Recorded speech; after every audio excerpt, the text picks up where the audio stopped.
누가복음 18장.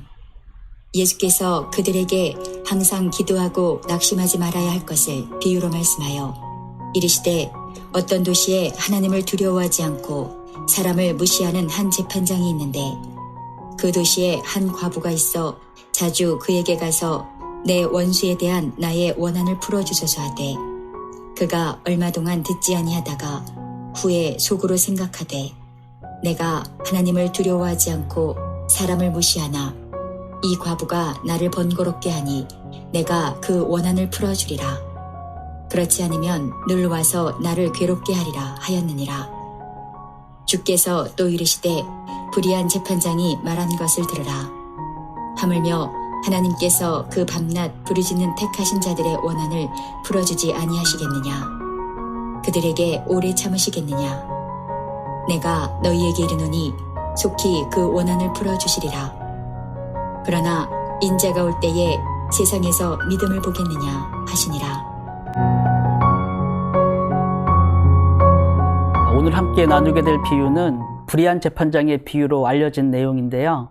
방금 읽은 본문 자체에 불의한 재판장이라는 표현이 나오고 있어서 더 그렇게 알려지지 않았나 생각됩니다.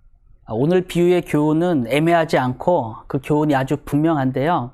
본문 1절에서 예수님께서 그들에게 항상 기도하고 낙심하지 말아야 할 것을 비유로 말씀하여 이르시되 라고 말씀하시므로 오늘의 비유가 바로 이 기도에 관한 교훈임을 알게 하셨습니다. 앞서 우리가 살펴봤던 비유들을 생각해 보면 예수님께서 비유를 말씀하시면서 이것은 천국에 대한 비유이다, 하나님 나라의 비유이다 이렇게 말씀하신 예가 있었지만 이처럼 직접적으로 그 비유의 교훈을 명확히 말씀해 주신 경우는 많지 않은데 오늘 비유에서는 그 교훈이 아주 명확하게 나타나고 있는 것입니다. 그렇게 오늘의 비유는 성도인 우리가 항상 기도하면서 낙심하지 말아야 할 것에 대한 교훈을 알려주고 있는데요. 여기서 한 가지 우리가 알아야 할 것은 지금 이러한 교훈이 어떠한 맥락 속에서 나오게 되었나 하는 것입니다. 예수님께서 갑자기 아무 맥락도 없이 너희는 항상 기도해라 이렇게 말씀하시지는 않으셨겠죠. 분명히 우리에게 이 말씀을 허락하신 이유와 상황이 있는 것인데 그것이 무엇인가를 아는 것이 오늘의 비유를 이해하는 중요한 부분이 됩니다. 자, 그러한 점에서 오늘 본문의 바로 앞장인 누가복음 17장의 말씀을 보면 17장 하반부에 예수님께서 자신과 함께하는 제자들에게 인자의 날, 그 인자의 때를 말씀하신 것을 보게 됩니다. 여러분, 인자의 날 그러면 그날은 어떠한 날을 말씀하시는 거죠? 예수님께서 다시 오실 재림의 날, 그렇게 심판주로서 강림하실 그 마지막 때를 말합니다. 그러기 예수님께서는 이 마지막 날을 말씀하시면서 그날은 노아의 때와 같고 또 롯의 때와 같다 그렇게 말씀하셨습니다. 자, 노아의 때와 롯의 때에 사람들은 어떻게 살았습니까?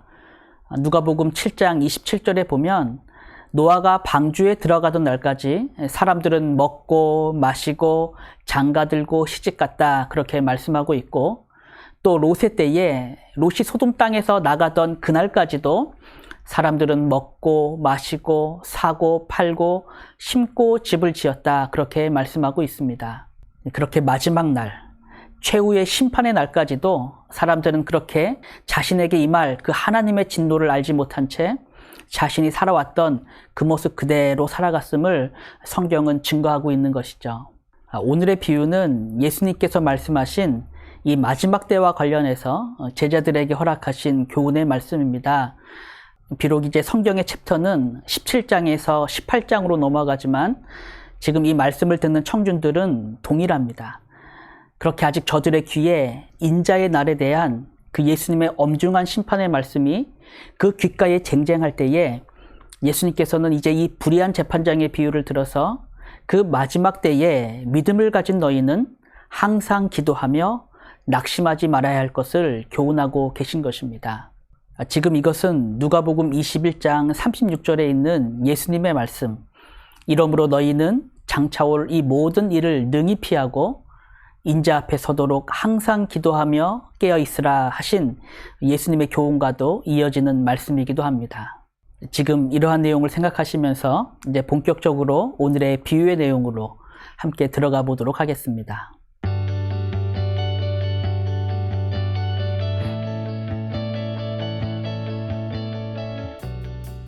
오늘의 비유에는 재판장과 과부가 등장하는데요.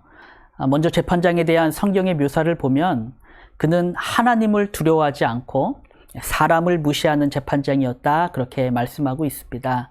그렇게 하나님의 백성 이스라엘의 송사를 담당하는 사람으로서 하나님을 두려워하지 않고 사람을 무시했다고 한다면 지금 이보다 더 최악일 수는 없는 것이죠. 비유의 재판장은 하나님의 율법에서 지금 정반대의 길을 걸어가고 있는 것입니다.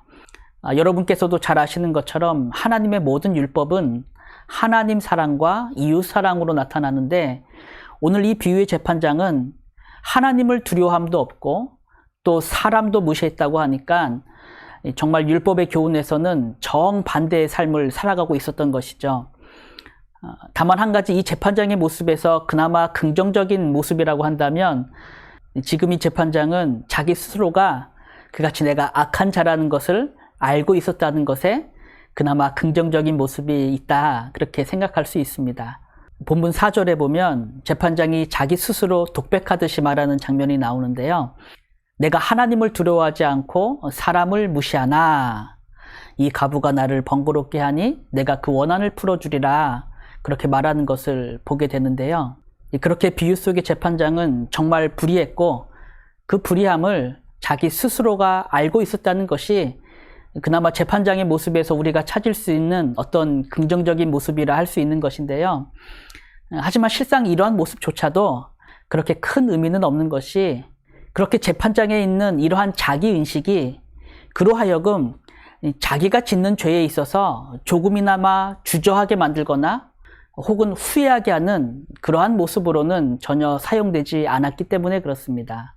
후에 재판장이 과부의 송사를 들어준 것도 그에게 남아있던 마지막 어떤 일말의 양심이 결국 그의 마음을 움직였기 때문이 아니라 과부가 그를 너무 귀찮게 하니까, 그렇게 과부가 자기를 찾아와서 늘 괴롭히게 하니까 스스로 못 이겨서 그의 청을 들어준 것이지 결코 양심의 가책으로 인해 들어준 것은 아니었죠.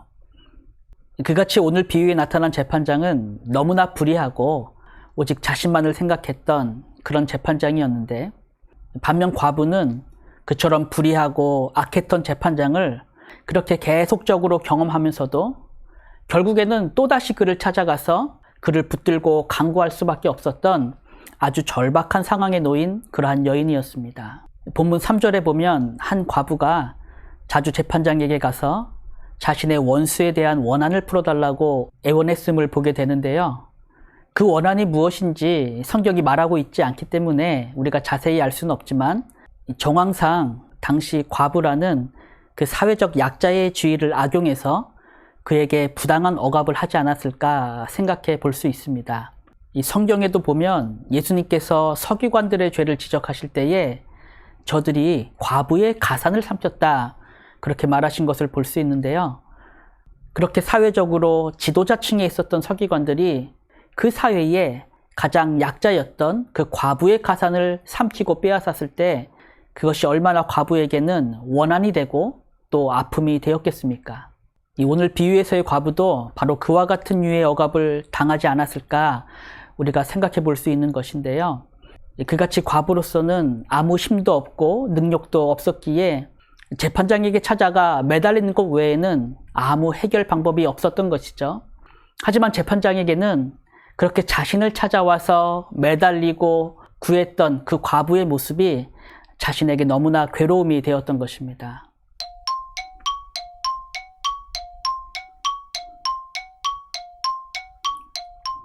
자, 본문에 있는 내용과 같이 이 재판장은 원래 사람을 무시하는 재판장이기 때문에 사실은 이번에도 그냥 무시하고 지나쳤어도 되는 것인데 이 여인의 강구가 결코 그를 그럴 수 없게 만들었던 것이죠. 결국은 과부의 애절함이 그처럼 냉혹하고 무정했던 재판장을 무너뜨렸습니다.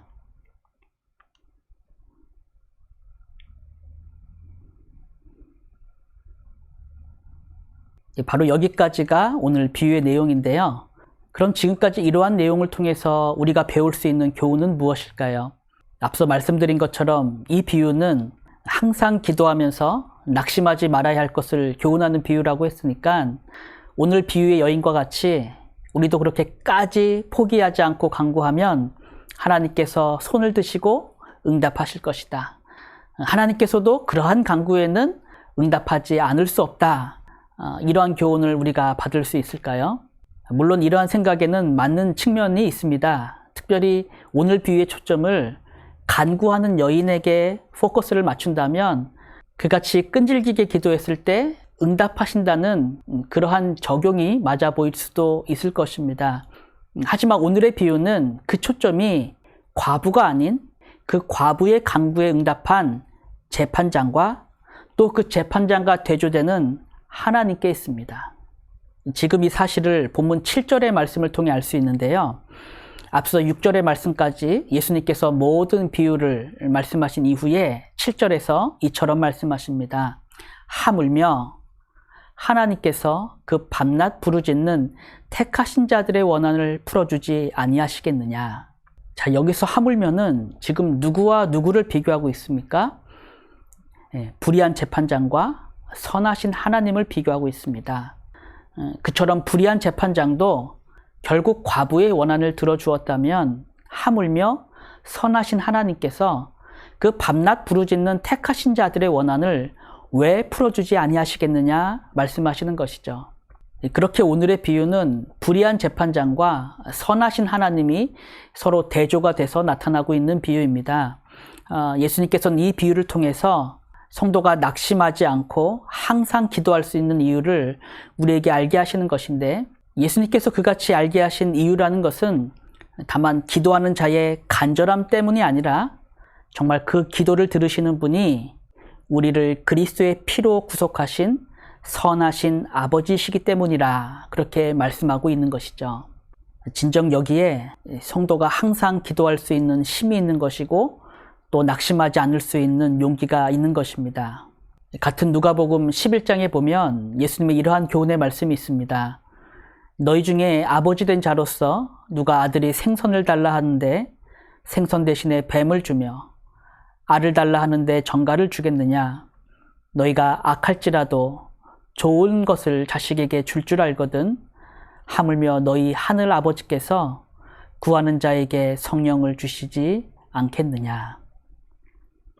진정 내 기도를 들으시는 분이 선하신 아버지시기에 지금도 기도하는 나 자신은 연약하고 그 믿음이 부족할지라도 나의 하늘 아버지께서는 응답하시고 들으심을 그 자녀된 자는 확신할 수 있는 것입니다. 그렇게 오늘의 비유는 자녀된 우리가 낙심하지 않고 기도할 수 있는 그 근거를 알게 하는 것인데, 특별히 예수님께서는 지금 이 교훈을 마지막 때를 살아가는 교회를 위한 메시지로 허락하셨습니다. 제가 오늘 강의를 시작하면서 이 비유가 인자의 때로 표현된 그 마지막 날과 관계된 교훈이라 말씀을 드렸는데요. 실제 예수님께서는 오늘 교훈의 마지막을 그러나 인자가 올 때에 세상에서 믿음을 보겠느냐라는 말씀으로 마치고 계십니다. 그렇게 노아의 때와 같고 또 롯의 때와 같을 그 마지막 날에 과연 세상에서 믿음을 볼 수 있겠는가 말씀하시는 것이죠. 자, 그랬을 때 한편으로 이 말씀은 그렇게 세상에서 신자가 당하는 고난 역시도 더욱 심해질 것이라는 것을 우리에게 말씀하기도 합니다. 그같이 세상에서 믿음을 보기 어려운 때라고 한다면 그 속에서 참 믿음을 가진 성도는 얼마나 큰 고난을 당하겠는가 하는 것이죠. 그렇게 정말 내가 가진 믿음이 참된 믿음이고 정말 그리스도의 생명을 가진 믿음이라고 한다면 성도는 과연 그날이 가까이 오면 가까이 올수록 이 세상에서는 고난을 당할 것입니다. 바로 그러한 점에서 예수님께서는 오늘 본문을 통해서 그같이 마지막 때에 성도들이 드리는 기도를 원한이라는 말로 표현하셨습니다. 하물며 하나님께서 그 밤낮 부르짖는 택하신 자들의 원한을 풀어주지 아니하시겠느냐 말씀하셨던 것이죠. 여러분, 원한이라는 것은 일상의 간구와는 다른 것이잖아요. 마치 오늘의 비유에서 과부가 재판장을 향해서 호소했던 그 애끓는 애원과 같이 그렇게 너무나 원통하고 억울해서 자기 스스로 갖게 되는 그 호소가 원한으로 나타나는 것인데 바로 그 원한에 하나님께서 응답하시겠다 약속하시는 것입니다. 이것은 실로 마지막 때를 살아가는 성도의 고통이 얼마나 클 것인가를 알게 하는 말씀과 동시에 정말 그 고통을 아시는 하나님께서 자신을 향해 호소하는 그 사랑하는 자녀들의 간구에 반드시 응답하실 것임을 약속하는 그런 은혜의 말씀인 것입니다. 그러한 점에서 오늘의 비유가 보여주는 기도는 과연 종말론적인 기도입니다. 오늘날 이 마지막 때를 살아가는 하나님의 백성들이 자신 앞에 놓인 이 시대를 분별하면서 그 속에서 당하는 모든 고난과 고통을 공의로 판단하실 이에게 의탁하는 그 믿음의 삶을 우리로 알게 하시는 것이죠. 그렇게 성도는 오늘도 그 주님의 다시 오심을 고대하면서 살아갑니다. 하지만 때로 그러한 우리의 마음에도 불구하고 정작 그날에 대한 긴박감이 그렇게 우리의 마음에 크게 느껴지지 않는 것은 여전히 우리에게는 그 주님의 다시 오심이 멀리 있고 가까이 있다고 생각하지 않기 때문일 것입니다. 사실 생각하면 예수님께서 제자들에게 그 마지막 날, 그 인자의 때를 말씀하신 후 오늘날까지 2000년이라는 시간이 지났습니다.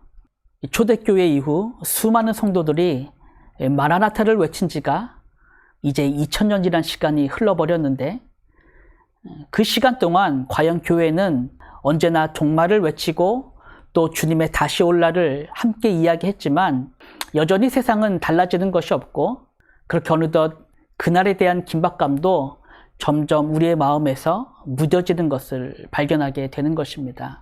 예수님께서도 오늘 비유를 통해 말씀하실 때 내가 너희에게 이르노니 속히 그 원한을 풀어주시리라 지체하지 아니하리라 말씀하셨지만 정말 이 말씀이 우리에게는 속히가 아니라 너무나 기약 없이 지체되고 있는 그러한 약속처럼 느껴질 때가 많이 있는 것입니다. 여러분 그렇지 않습니까? 여러분께서는 삶 속에서 기도에 대한 하나님의 응답을 오늘 말씀과 같이 속히 경험하실 때가 더 많으십니까? 아니면 더디게 경험하실 때가 더 많으십니까? 우리가 욥을 생각해 보면 욥이 그 이유를 알 수 없는 고난으로 인해서 수없이 하나님께 호소하고 간구하지만 실상 그 어떤 응답도 들을 수 없게 되죠. 그때 그 욥의 마음이 성경에 잘 표현되고 있는데요. 내가 앞으로 가도 그가 아니 계시고 뒤로 가도 보이지 아니하며 그가 왼쪽에서 일하시나 내가 만날 수 없고 그가 오른쪽으로 돌이키시나 배울 수 없구나 말합니다. 자, 분명 하나님은 살아계시고 나는 그 살아계신 하나님께 기도하고 있음에도 그런 내가 느끼고 경험하는 것은 그 하나님을 어디에서도 찾을 수 없다 하는 것입니다. 이 성도는 과연 이러한 고통과 좌절을 그의 생애 속에 반드시 경험하게 되는 것이죠. 분명 오늘의 말씀에서처럼 하나님께서는 우리에게 속히 응답하시리라 그렇게 약속하셨지만 그 약속이 우리에게는 너무나 멀게 느껴질 때가 참으로 많이 있는 것입니다. 자, 이러한 점에서 우리가 기억하기 원하는 것은 오늘 비유에서와 같이 예수님께서 속히 들어주리라 그렇게 말씀하셨을 때 그 속히라는 말이 단순히 시간적이고 물리적인 의미에서의 속히만이 아니라 더욱이 하나님의 성품이 드러나는 말로서 속히라는 말로 우리가 이해해야 한다는 사실입니다. 이 앞서 욥의 경우와 같이 그렇게 앞으로 가도 그가 아니 계시고 뒤로 가도 보이지 않는 그 너무나 절망적인 상황 속에서 속히 응답하시리라는 그 하나님의 약속은 단지 시간적인 의미에서 우리에게 빠른 응답만을 약속하시는 그런 약속으로서만이 아니라 과연 우리의 간구를 들으시는 하나님은 선하신 하나님이요 지혜로운 하나님이요 또 전능하신 아버지시기에 그분을 향한 성도의 기도는 결코 지체됨이 없을 것이며 또한 부족함도 없을 것임을 우리에게 알게 하는 그러한 말씀인 것입니다. 사람은 하나님의 지혜와 경륜을 다 알지 못하기 때문에 항상 그 응답이 지체되는 것처럼 느껴질지라도 우리 아버지께서는 당신의 그 선하시고 가장 지혜로우신 은혜 안에서 그분의 택하신 자녀들의 기도를 결코 지체하지 아니하시며 또 부족함이 없이 응답하실 것임을 우리는 믿게 되는 것입니다. 욥의 고백 또한 그러했습니다. 욥이 그처럼 답답하고 고통하는 마음으로 하나님께 토로했을 때 이어지는 그의 고백을 보면, 그러나 내가 가는 길을 그가 아시나니 그가 나를 단련하신 후에는 내가 순금같이 되어 나아오리라. 진정 내가 가는 길을 나는 모를지라도 하나님은 아시니 그가 나를 단련하신 후에는 내가 정금과 같이 순금과 같이 나올 것이라 하는 바로 이 고백이 그처럼 고통 중에서 선하시고 지혜로우신 그 아버지 하나님을 고백하고 바라보는 성도의 믿음이고, 바로 이 믿음의 강구에 하나님께서는 결코 지체하지 않고 우리의 호소를 들으시고 응답하시는 것입니다. 참으로 기도하는 자로서는 늘 나의 기도가 지체되고 또 더디 응답되는 것 같을지라도 선하신 아버지께서는 이미 우리의 기도를 들으시고 또 내가 알지 못하는 자리에서 그 기도에 응답하고 계시며 마침내 이루실 그 선하신 아버지라는 것을 우리는 믿는 것이죠. 진정 이 믿음에 속한 형제 자매 여러분, 이 마지막 때에 우리 주께서 교훈하신 이 말씀으로 우리의 마음을 다시금 채우길 원합니다. 하물며 하나님께서 그 밤낮 부르짖는 택하신 자들의 원한을 풀어주지 아니하시겠느냐? 그들에게 오래 참으시겠느냐? 내가 너희에게 이르노니 속히 그 원한을 풀어주시리라.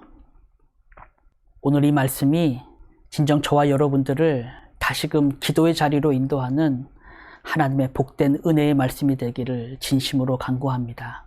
하나님, 우리에게 이 선하신 하나님을 믿을 수 있는 믿음을 허락하여 주옵소서. 지금 내 기도를 들으시는 하나님이 진정 어떤 분인지를 우리로 깨닫게 하여 주옵소서. 내 믿음과 내 삶과 내 말에 근거하여 하나님의 응답을 저울질했던 우리의 삶을 용서하여 주시고, 지금도 그리스도 안에서 베푸신 사랑으로 그 자녀의 기도에 응답하시고 들으시는 그 선하신 하나님으로 인하여 오늘도 기도의 자리로 나아가며 그 하나님께 간구하는 우리의 삶이 되게 하여 주옵소서. 감사하며 살아계신 예수 그리스도의 이름으로 기도하옵나이다. 아멘.